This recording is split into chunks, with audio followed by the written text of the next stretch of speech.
So good day guys and welcome back to the channel. Now to those of you that are yet to subscribe to the channel, guys, if you are new to this channel and you have not yet subscribed, guys, make sure you do to click on the subscribe button. Make sure you like and share, and also make sure you follow the Telegram channel so you will not miss out on any single update.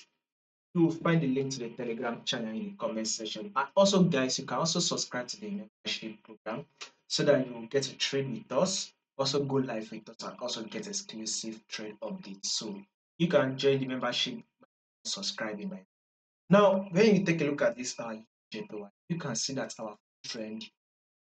We have the main trend and we have the current trend. I want you guys to know that we have the main trend and we have the current trend. What is the main trend? Our main trend is what? An uptrend move. This is the main trend.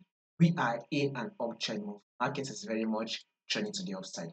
But when you now zoom it in a bit, you see that market is what? Giving us a current trend. And that current trend is what? Ranging market move. So market is literally ranging in this level. As you can see, market came up a bit, then it eventually dropped to tap our support level. Market eventually push up again to tap our resistance. Eventually drop again to tap this our support level right here.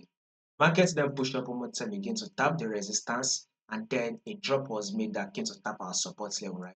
When market tapped our support, we had a rejection from our support and it came back to our resistance. The market rejected from the resistance and dropped back to our support. Now market eventually pushed up, right? And guess what market did next? It came back to tap our support level. So we are currently at the support level on EURJPY. So with this movement, we should be expecting market to reject, which is already doing that. We would expect it to continue to push up till it's able to tap our resistance level.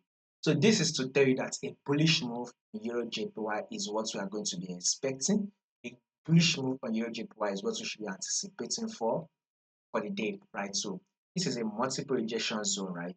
And we should expect EURJPY to push up further, then a pullback, and then another push up. So it will continue to tap our resistance. So with that movement, you should be able to grab about 240 pips, right? This is a potential 240 pips profit on EURJPY. So subscribe in order for you to miss out on more updates.